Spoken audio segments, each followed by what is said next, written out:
Now joining us is Bill Black.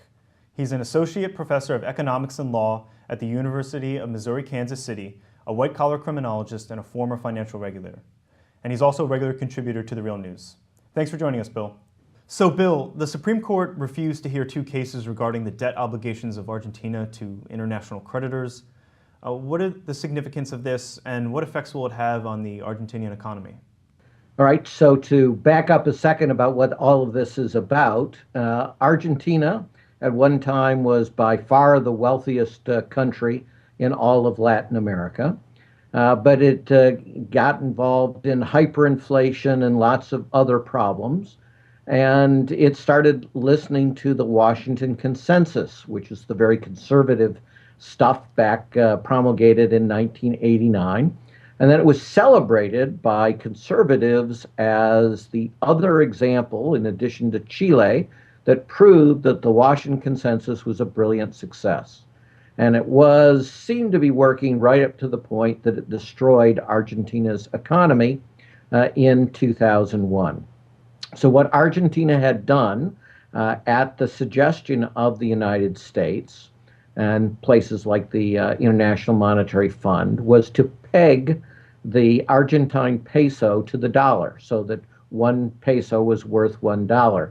And what that meant is that they ceded control over their monetary policy to the U.S. Federal Reserve. And it meant that when the dollar appreciated, in other words, became more valuable compared to other currencies, it meant that the cost of Argentine goods and services rose very substantially. And that made it impossible for Argentina to compete against lower cost producers. And because again of the right-wing stuff in the United States, even though it was obvious this was heading towards disaster, they continued it until the whole economy broke in 2001. And Argentina went from a first world nation to somewhere between a second and a third world nation in the course of about 6 months. Just an absolute disaster, a financial crisis socially, politically, etc. And the government of Argentina eventually repudiated the debts that the prior government had created in all of this. And it reached a deal with something like 98% of the creditors to repay the debt at a much, at a very substantial discount. But about 2% of the creditors sold their rights to what are called vulture funds. Now, these are hedge funds that are going after, like vultures, really distressed economies and demanding 100 cents on the dollar. And so these hedge funds sued in the United States, demanding an order that said Argentina could not pay the people who had agreed to take a much, a smaller percentage of payment on the dollar, unless it also paid these vulture funds 100 cents on the dollar. And they won, the hedge funds won in the U.S. District Court. And then they also won an order from the District Court that they could get a list of all Argentine assets, basically where they're located in the world, so they could start seizing these assets. And they have, for example, seized ships of Argentina in African nations until that was overturned by another court.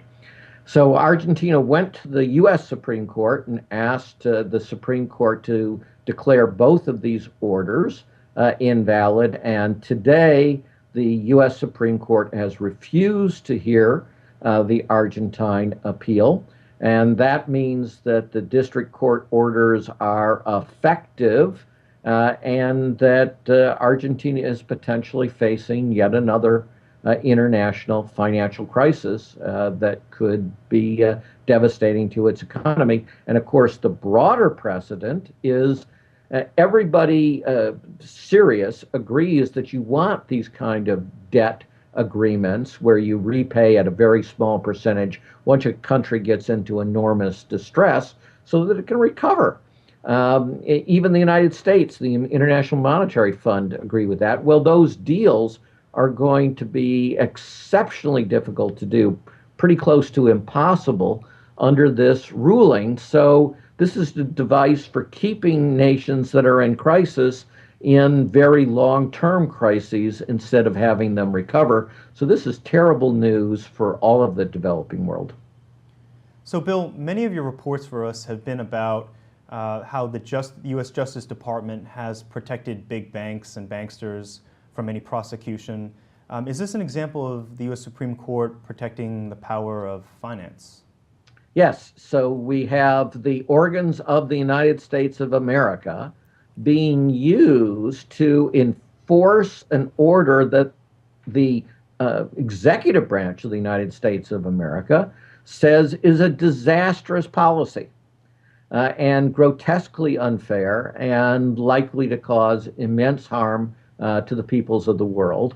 And the Supreme Court, as it has done through the great bulk of its history, has sided with big business and big banks and hedge funds against the peoples of the United States and now the peoples of the world. Okay, Bill Black, thank you so much for that report. Thank you.